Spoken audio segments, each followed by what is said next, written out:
Kenapa semua orang kayak gila banget sama Hades dan Persephone?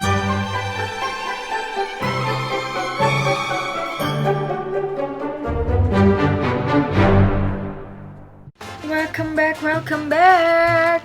Oh my god, gue excited banget karena kemarin TikTok gue udah 100k. By the way, ini nggak disponsori, oke? Gue seneng aja gitu ngopi. Kalau mau sponsor, silahkan.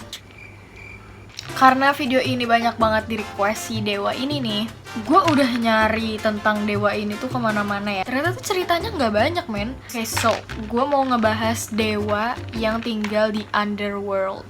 Jadi Underworld ini tuh kayak dunia dimana orang yang mati tinggal. Dia kayak nggak ada surganya gitu loh. Jadi kayak ya udah, kalau misalnya mati, lo udah pasti masuk ke Underworld.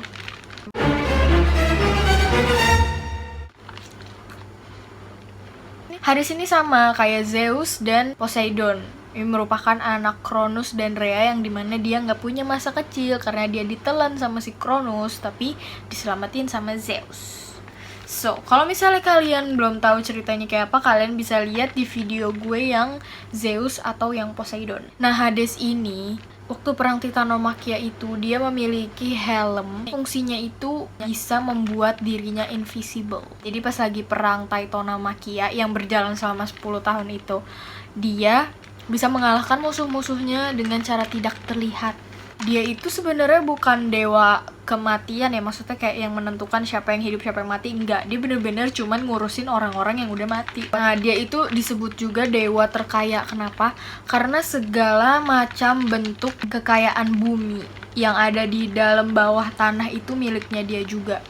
Itu kenapa dia jadi dewa terkaya. Jadi istilahnya kalau Zeus kan di langit, Poseidon di daratan, nah si Hades ini di bumi dan isinya, kecuali perairan gitu. Ini fakta juga kenapa kemarin gue bilang Poseidon itu salah satu dewa yang sangat-sangat pemarah, karena kayak Poseidon ngerasa dia nggak terlalu memiliki tugas penting gitu. Kayak semua orang tuh cuma peduli sama Zeus dan Hades, karena kalau di sana kan percayanya lahir dari langit dan kembali ke bumi. Si Poseidon ini pemarah banget dan minta diakuin banget. Lanjut ke cerita berikutnya. Banyak banget yang request tentang Hades sama Persephone. Ini gue sampai nyari-nyari kayak di mana sih titik romantisnya mereka gitu. Kenapa semua orang kayak gila banget sama Hades dan Persephone? Kenapa gitu? Ada apa? Oke, so gini. Hades basically dia itu salah satu Olympus. Harusnya dia tinggal di Gunung Olympus juga. Tapi karena dia emang ngerul bawah tanah, underworld, dia jarang banget gitu ke Mount Olympus. Dan gak banyak dewa dan manusia yang mengakui keberadaannya dia gitu, karena emang namanya dia sendiri yaitu Hades. Itu tuh artinya the god of unseen, yang tidak terlihat kayak gitu. Jadi kayak cerita dia nih gak banyak, mungkin karena manusia dan para dewa juga gak banyak menyaksikan keberadaannya si Hades. Si Hades kan jarang-jarangnya gitu ke dunia yang atas, ke dunia manusia dan dewa. Dia temu nih sama Persephone. Persephone itu merupakan anak dari Zeus dan Demeter. Di sini ada banyak versi. Ada yang versi agak-agak serem, ada yang versi kayak wah lucu banget gitu. Sekarang gue akan ceritain beberapa versi. So, yang pertama, Persephone ini merupakan anak satu-satunya dari Demeter dan Zeus. Nah, Demeter ini merupakan ibu yang agak protektif karena si Persephone ini anak satu-satunya dia. Si Hades ngasih tahu nih ke Zeus kayak gue suka nih sama anak lo yang namanya Persephone gitu kan. Terus Zeus kayak ya udah cus aja. Terus kayak si Zeus mikir, iya nyokapnya pasti nggak bakal ngebolehin nih si Demeter. Ya udah Zeus bilang sama si Hades, udah lu culik aja si Persephone, kayak nggak usah bilang-bilang gitu, gue juga bakal pura-pura nggak tahu. Akhirnya si Persephone lagi metik-metik bunga gitu kan, kayak wah dongeng banget gitu, negeri indah. Udah terus tiba-tiba diambil sama si Hades. Katanya tuh pas dia lagi di kebun itu kebunnya terbelah dua. Terus keluar tuh Hades dari situ, dari underworld, pakai kuda hitamnya dia. Diambil Persephone terus langsung dibawa lagi ke underworld, terus ketutup lagi tuh tanahnya, tuk gitu. Dewi Demeter tahu kan tiba-tiba si anaknya hilang nih. Demeter itu merupakan dewi kesuburan, dewi alam, dewi panen. Pokoknya yang gitu-gitulah, tumbuhan-tumbuhan dan buahnya dan pertanian gitu. Dewi Demeter sedih anaknya diculik, terus dia langsung ngacauin bumi, kayak daun pada berguguran, terus langsung pada dingin, ada salju, buah nggak numbuh-numbuh, nggak panen, masyarakat manusia pada nggak bisa panen gara-gara Dewi Demeter sedih. Terus Zeus ngeliat dong, secara Zeus kan salah satu dewa dari para dewa ya kan, dan suaminya bukan suami sih, selingkuhannya Demeter. Si Zeus minta Hades buat kayak, lihat nih si Demeter sedih banget, balikin dong anaknya, soalnya ini keadaan hancur gitu. Hades ini terkenal banget, dia nggak peduli sama dunia atas, ya udah dia kayak ada di dunia bawah aja, dan dia sayang banget sama Persephone. Jadi kayak dia langsung ngejadiin si Persephone istrinya, langsung jadi ratu di underworld. Katanya karena Persephone-nya udah suka banget sama Hades, akhirnya dia sengaja untuk makan buah delima di underworld. Nah, katanya kalau udah makan buah di situ tuh, dia tuh harus tinggal di situ. Ada juga yang bilang dia dipaksa sama Hades. So, intinya akhirnya dia harus berada di underworld. Zeus nyuruh anaknya yang bernama Hermes untuk pergi ke underworld ngejemput si Persephone. Manusia dan dewa itu tuh nggak bisa masuk ke underworld karena dijagain sama Cerberus. Hades ini nggak ngebolehin siapapun keluar masuk dari underworld. Karena pokoknya yang di dalam underworld itu cuman roh-roh sama arwah orang mati. Yang manusia nggak boleh masuk. Kadang sama Cerberus dibolehin masuk tapi nggak bisa keluar. Jadi si Cerberus ini peliharaannya Hades, dia itu anjing berkepala 3 yang bisa ngeluarin api dari mulutnya. Satu-satunya orang yang bisa ngelewatin antara dunia atas dan dunia bawah adalah Hermes. Karena Hermes merupakan dewa pembawa pesan. Iya nih yang ilustrasinya ganteng itu yang kita mirip V. Ya udah nih, Hermes ngasih tahu Persephone, ibunya sedih dan segala macem ya. Sebagai Persephone yang dimana dia suka sama Hades, dia sayang juga sama ibunya yaitu Demeter, bimbang dong. Ya udah jadinya itu kenapa dia makan buah delima. Nah, akhirnya dibikin dah tuh perjanjian. Persephone boleh di underworld selama 6 bulan. Terus dia 6 bulan di atas bersama ibunya Demeter, 6 bulan lagi sisanya. Nah, jadi itu kenapa mitosnya ada 4 musim.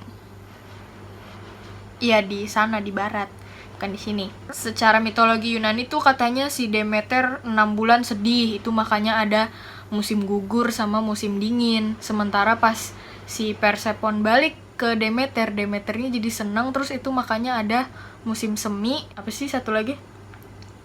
Musim panas, gitu.